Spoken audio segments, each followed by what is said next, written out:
I got a BBL, and then I got a mini tummy tuck, and lipo. Yes. Whoa. That's Okay. Yeah, it was a So lot. it's kind of like a body overhaul there. Yeah.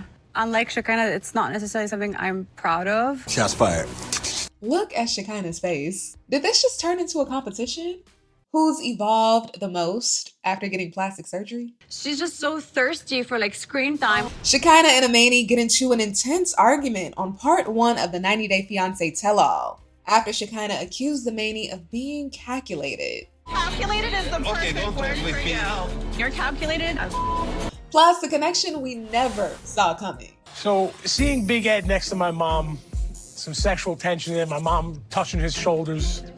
I did not have that on my bingo card today. This shot reminds me of a paparazzi pic of a beloved female celebrity leaving the club with a walking red flag. It's like, no girl, what are you doing? We need to protect Miss Lucille at all costs. Let's go, Ed. Let's go. Ed, if you don't move your hands, oh, Miss Lucille, okay. All right, let's talk about it. It's Malicia. Hey, 90-Day Fans fam, it's Malicia. I just got back in town from Scottsdale, Arizona. If any of you are from Scottsdale, your city is beautiful. It surprised me in a number of ways. Whew, it's hot though. The first day I got there, it was 116 degrees. 116, 46.7 Celsius. It was hot. I'm baking like a toasted cheese here. It's so hot here. All right, a few things before we get into Shekinah and Amani. After Stevie finally told her now husband Maddie she's not bisexual the night before their wedding, after he kept questioning if she is, The answer is no. on the tell-all, she seems to have a new answer, the one a lot of us suspected. Do you not want to put a label on your sexuality? It kinda Yeah, seemed like because that there to is me. no label. No label is a label nowadays. So it sounds like she might be fluid. When host Sean Robinson asked if Stevie ever kissed a woman, she also didn't want to answer that. I think I'm into souls and personalities and who people are more than their body. And this question is not about my sexuality. It's about if I've ever kissed someone, and I don't kiss and tell, so. She thought she ate with that one. But I can only imagine what her avoidance is doing to their trust. Would it change anything now if you found out? I can't answer that. It's so draining to be in a relationship where you feel like you have to hide parts of who you really are. But that's her choice. Ed, are you single now or are you seeing anyone? I'm single. Oh, you're single. You guys, it's so... Also, we have to talk about Big Ed and Greg's mom, Miss Lucille, hitting it off. Big Ed was making me laugh. He's a nice guy, you know. After Ed and Miss Lucille wrapped up on set, he suggested they go get a drink. And he gets a little frisky. Let's go, Ed. Let's go. Everything comes out on the tell-all, right? Oh, yeah. Luckily, Miss Lucille responded by giving Ed a little tap too, because that could have gone left real quick. Respect her. Ed's on the shorter side, so he slides his hand down, thinking you won't notice. But it's hilarious Miss Lucille decided to play into it. You can tell there's some sort of connection there, not necessarily romantic, but there's some chemistry. They might need to do 90-day pillow talk together. I know a lot of you are tired of seeing Big Ed, but I would be interested in hearing their banter as they react to the shows. Who knows, Miss Lucille might bring out a more lovable side of Ed. She might. All right, on to Shekinah and Amani. At the top of the episode, we learned there's been some drama brewing online between the two after Amani messaged Shekinah on Instagram saying this. I actually really love you, but I'm sorry in advance for everything I'm going to say about you at the tell. How did Amani expect Shekinah to react to that? Okay, girl, that's fine. Say what you gotta say. I understand. I'm not sure why Amani couldn't tell Shekinah that to her face at the tell-all. It's something she could have prefaced with her opinion. I love you, girl, and all of that, but I'm sorry, your actions, blah, blah, blah, blah, blah. DMing her feels more fake and phony, in my opinion. Was she planning on putting on an act as if she doesn't like Shekinah and she wanted Shekinah to go along with it? I tried to proactively reach out to her to try to build, friendship. And she's always one word with me, so brief. It's like, I know you don't want to talk to me for some reason. I don't know why. I do. Maybe because you basically told her you're going to talk bad about her in front of the world. Why would she want to share more information with you after that? Once they get on stage, host Sean Robinson asks Shekinah and Amani about their recent plastic surgery procedures. Shekinah talks about her under eye tweaks, and then Amani starts running down her list. I got a nose job, like a temporal lift. I got a BBL, and then I got a mini tummy tuck and lipo. Yeah, in my opinion, Amani went from being uniquely beautiful to still beautiful, just with a similar face we see a lot of people with nowadays. It's okay if you make little change, but she make all in the same time. Amani's girlfriend, Anie, yes, the throuple is still intact, shared her opinion, and Amani responded by saying she's not proud of it like Shekinah is. And then she shares her reasoning for going under the knife. I kind of got pressure from like social media image. You did it for the wrong reason. What are your reasons? My reasons are I wanted to change certain things that bothered me. And it sounds like your reasons were you wanted to fit society's standards. So those are two very different things. If there is a difference, Shekinah, I think the line is very thin. Because how much of what we don't like about ourselves is shaped by those societal standards, you know? And while Amani might have walked away from her procedures with some clarity, it feels as if she's trying to avoid the judgment she thinks is coming her way by stepping into this "I've learned my lesson" moral high ground. And sure, maybe Amani did learn something from the experience, but the unnecessary shade towards Shekinah and the little one-upmanship makes it feel less like growth and more like deflection.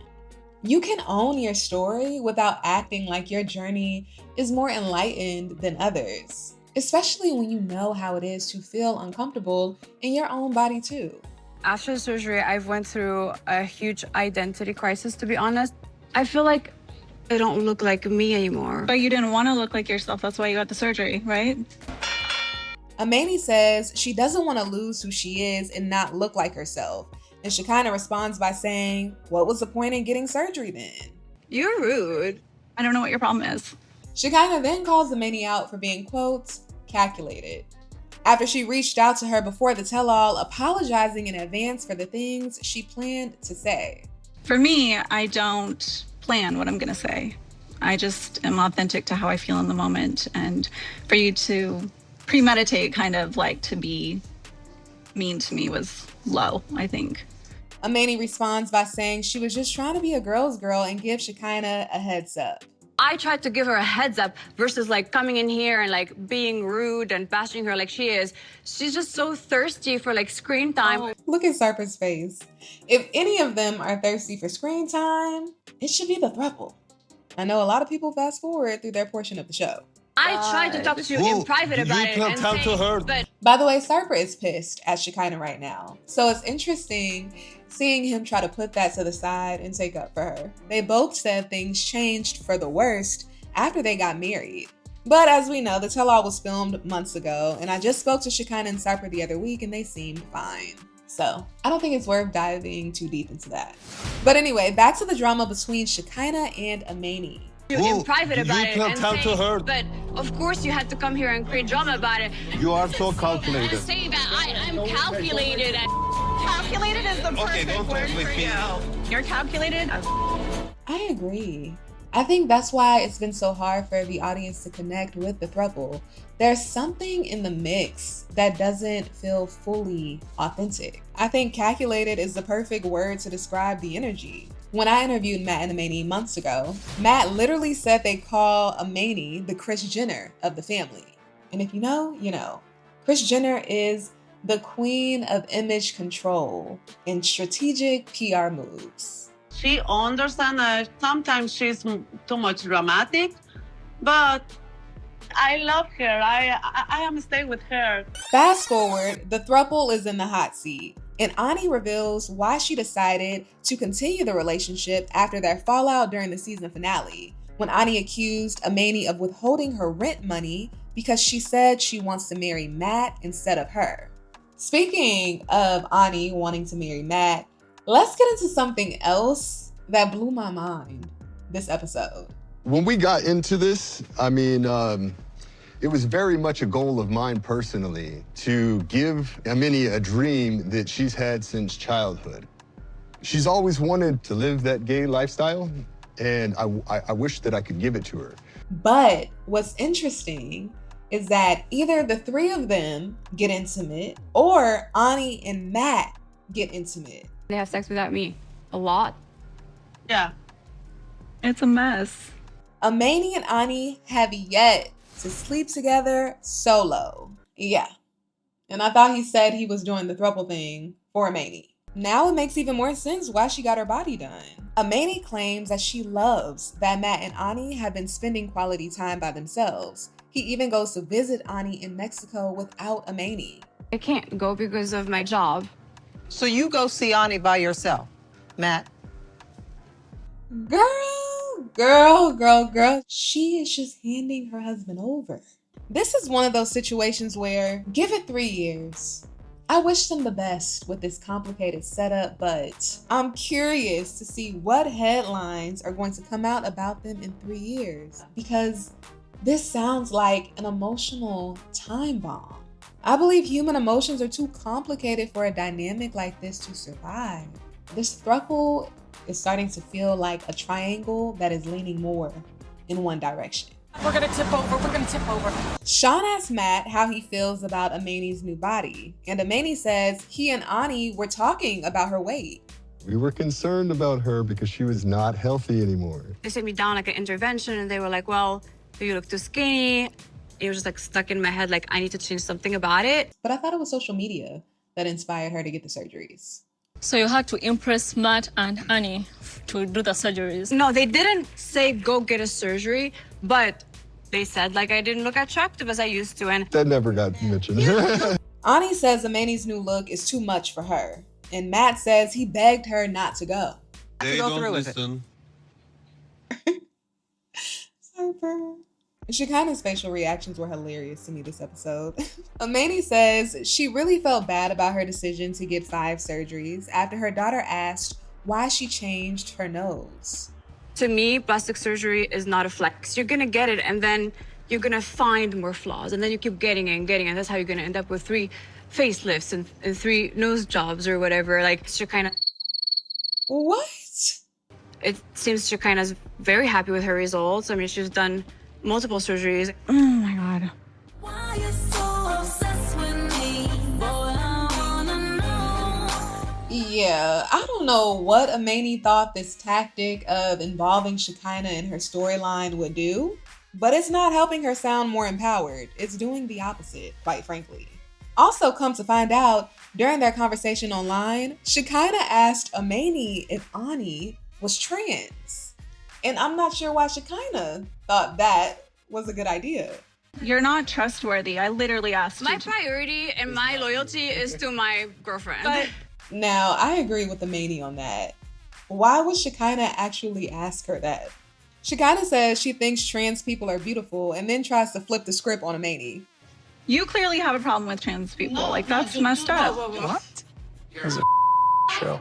Yeah, you can say that again. Of course, I love the trans, but you tell me I am trans? I didn't tell you you were. I asked her. Look at you. And you make new surgery for changing your face? You are the trans. Come on, girl. Oh, next week, Shekinah finds herself in the middle of some more drama that was sparked online. With 90 Day the Other Way's Danielle. She said that I was trash, that I was hitting on Sarper. What is she talking about? You don't know anything about me. She called her a bitch. You're just listening to her lies. They seem to just be pulling cast members out the woodworks. Big Ed, now Danielle, but I guess we'll see what goes down. All right, 90 Day Fans fam, thanks for hanging with me. I will see you next time.